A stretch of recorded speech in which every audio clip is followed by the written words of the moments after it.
कृष्णा कृष्णा राधे कृष्णा कृष्णा। राधे, तुम्हारे दर्शन से ही मन प्रसन्न हो गया और आपके दर्शन होते ही ऐसा प्रतीत हुआ कि मेरे खोए प्राण लौट आए। अचानक तुम्हारा आना मेरे लिए सुखदाई था राधे। समय से पहले तुम्हारा आगमन कैसे हुआ? हमारे मिलन का समय तो अभी तक आया नहीं। प्रभु, ये तो आप ही की लीला है।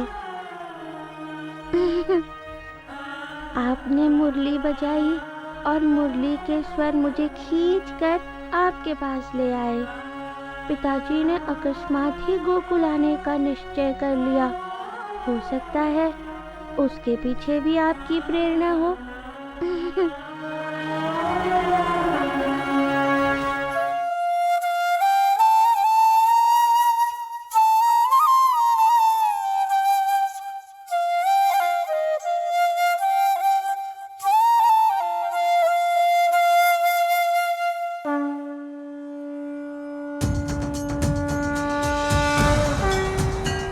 क्यों बंद किया मुरली बजाना प्रभु?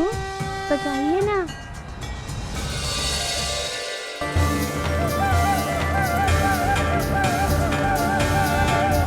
राधे कृष्णा कृष्णा राधे कृष्णा कृष्णा कृष्णा राधे राधे राधे कृष्णा कृष्णा राधे कृष्णा कृष्णा राधे कृष्णा कृष्णा कृष्णा राधे राधे राधे कृष्णा कृष्णा राधे कृष्णा कृष्णा राधे कृष्णा कृष्णा। मुरलीधर, पृथ्वीलोक पर आपको मुरली बजाना किसने सिखाया? राधे, एक दिन एक मुरली वाला मुरली बेचने के लिए पिताजी के पास आया। प्रणाम नंदराय जी। प्रणाम। बहुत दिनों के बाद आए। ये मुरली कब से बेचने लगे आप? बस धुन लग गई। एक बार होठों को मुरली लगाई तो इतना अच्छा लगने लगा। गांव गांव ये स्वर वाली मुरलियां मैं बेचता जा रहा हूँ। आप भी लीजिए ना। अरे नहीं, हमें कहाँ मुरली बजानी आती है। जब मैं बजा सकता हूँ तो आप क्यों नहीं बजा सकते? कानों को मधुर ना लगे तो कहिएगा।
मधुर, अति मधुर।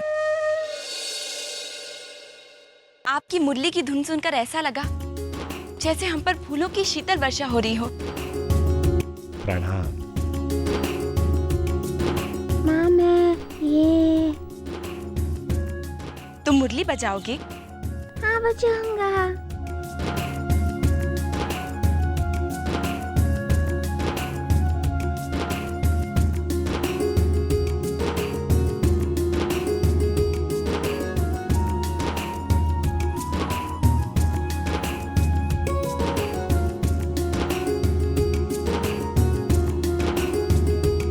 मेरा आशीर्वाद तो सदा तुम्हारे साथ है लल्ला।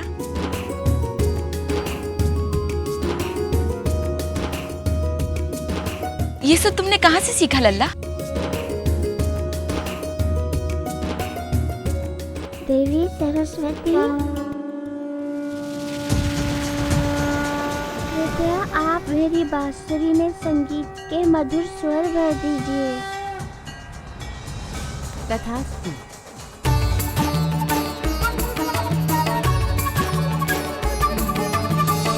श्री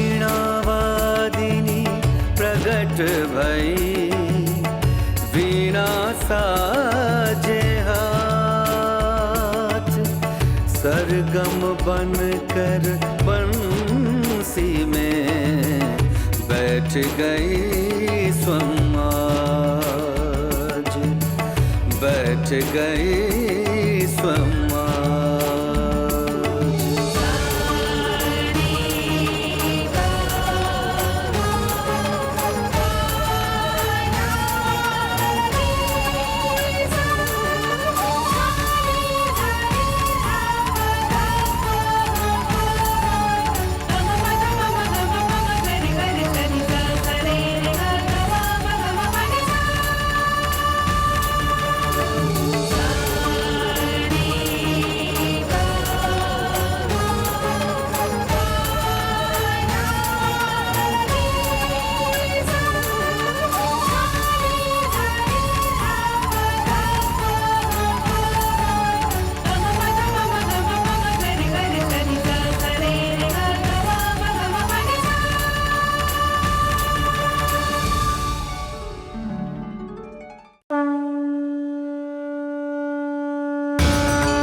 जी ने बंसी में ऐसे फूंके प्राण, देव अप्सरा नृत्य करे सुन बंसी की तान।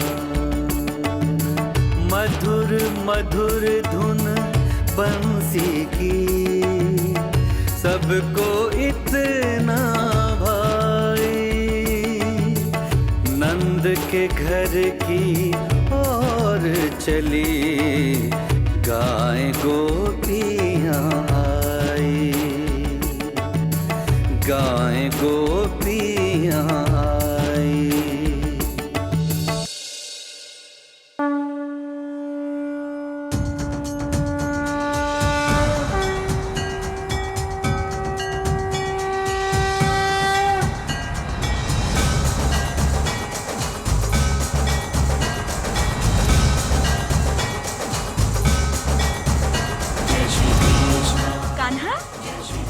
इतनी सुंदर बांसुरी तुमने कैसे बजाई? सत्य में तुमने निष्प्राण बांसुरी में प्राण छोड़ दिए गाना। कैसे किया तुमने? इतना सहज नहीं है ये। नहीं, वो देवी माँ। कोई दिव्य आत्मा ही बांसुरी के ऐसे दिव्य स्वर निकाल सकती है।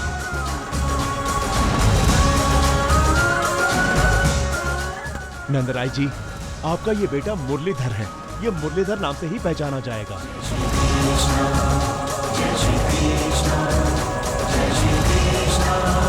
नंदराय जी, आपका ये बेटा इसी नाम से विख्यात होगा, इसी नाम से विख्यात होगा।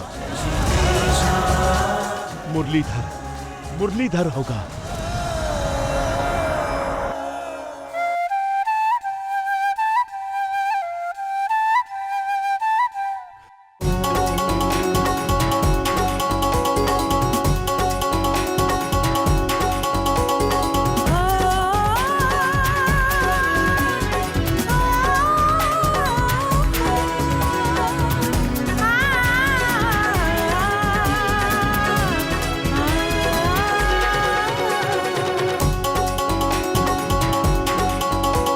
क्या हुआ देवकी?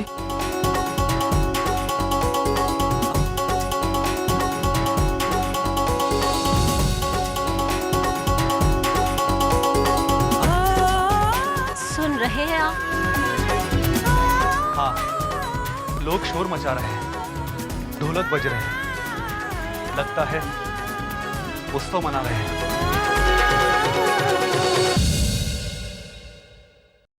उत्सव?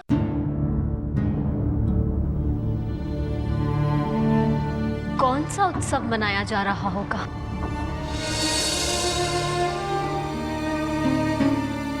इस कारागृह में तो हमें कुछ पता ही नहीं चलता। कहते हैं जीवन एक उत्सव है, परंतु हमारे जीवन से जीवन को ही छीन लिया गया है। निराश न हो देवकी।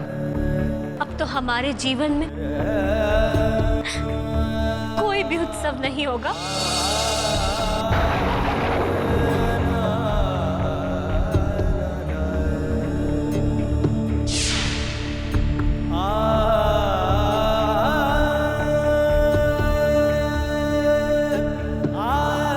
पहरेदार होली खेल रहे देवकी, अर्थात आज होली का उत्सव है। होली का उत्सव, रंगों का त्योहार, आनंद का त्योहार। कितने दुर्भाग्यशाली हैं हम। हमारे जीवन में ना तो आनंद रहा और रंग तो उड़ ही गया है हमारे जीवन।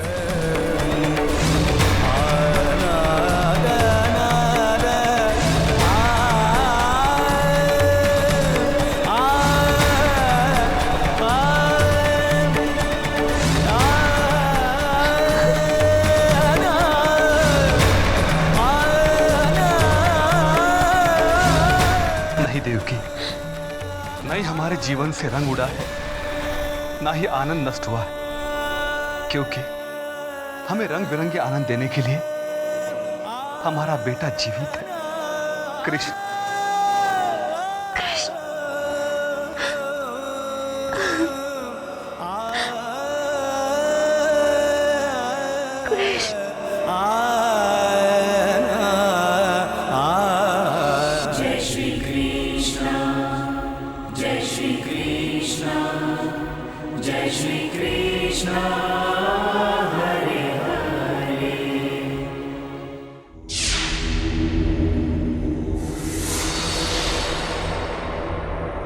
अब कैसे हो मित्र?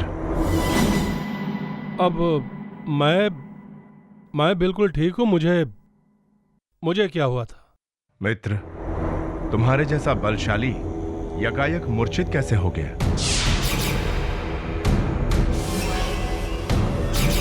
कंस मेरे मित्र, मेरी बात मानो तो तुम मृत्यु के बारे में अधिक विचार करना छोड़ दो। क्यों छोड़ दूं मित्र? क्यों छोड़ दूं? जबकि मैं ये भली भांति जानता हूं कि मुझ में मृत्यु को पराजित करने की क्षमता है और मैं मृत्यु को पराजित करके रहूंगा। परंतु सत्य सत्य होता है मित्र। यह भी सत्य है मित्र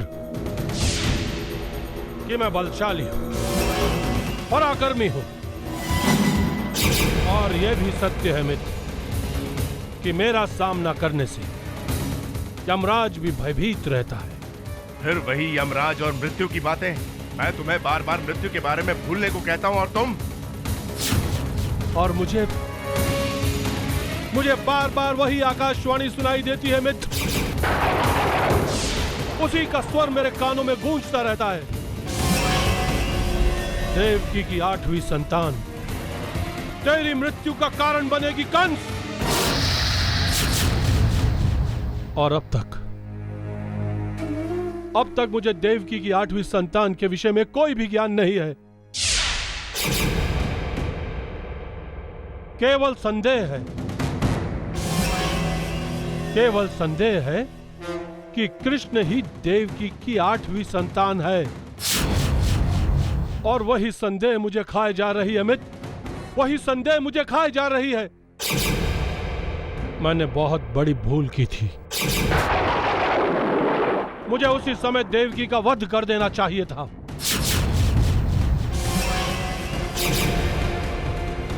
परंतु बहन के प्रेम में भ्रमित हो गया था मैं, भ्रमित हो गया था, और उसी का दंड मैं आज तक भुगत रहा हूं। इसलिए बार बार केवल कृष्ण के विषय में सोचता हूं। अब तुम ही बताओ मित्र, मैं क्या करूं? क्या करूं मैं क्या करूं? जय श्री कृष्ण, जय श्री कृष्ण, जय श्री कृष्ण, हरे हरे। मित्र बाणासुर, तुम एक आदर्श मित्रता के आदर्श उदाहरण हो। तुम सच में हमारे हितैषी हो। तुमने हमारे आतिथ्य में कोई कमी नहीं छोड़ी। यहां रहते हुए कई बार तो हमें ऐसा लगा है कि हम मथुरा और गोकुल को भी भूल जाएंगे। एक मित्र का यही कर्तव्य होता है कि वो अपने मित्र के सुख दुख में समान रूप से सहभागी हो, उसे हर तरह से सहायता करते हुए चिंताओं से मुक्त रखे। मित्र, मुझे अपने भाग्य पर गर्व है कि मुझे तुम जैसा मित्र मिला। परंतु मित्र, अब मुझे मथुरा जाने की अनुमति दो। हाँ मित्र, बहुत विश्राम कर लिया, अब और विश्राम नहीं करना चाहता हूं। मथुरा जाकर मथुरा का राजकार्य भी संभालना है मुझे। मित्र, हम अपने उद्देश्य में सफल हुए, अब मैं तुम्हें रोकूंगा नहीं। जाओ मित्र, और विवेकशील होकर मथुरा का राज संभालो। तुम्हारा मार्ग प्रशस्त हो।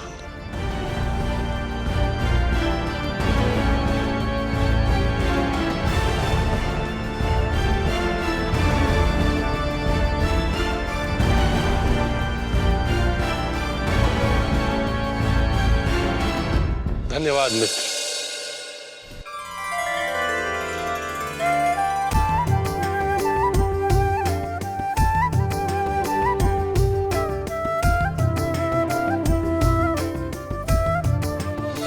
क्यों लल्ला, कहाँ जा रहे हो? अब कहाँ जा रहे हो? क्या ये तेरी घरवाली है? देखो कैसे शर्माई, जैसे सचमुच घरवाली हो। अब तो ये लल्ली अपने लल्ला के साथ घर चली जाएगी, वापस आएगी। अच्छा, तुम्हें मिलने के लिए?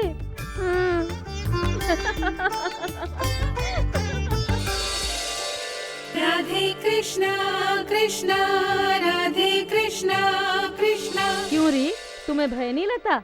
तुम्हारे घर जाते ही हमारा लल्ला किसी दूसरी लल्ली का हाथ थाम लेगा।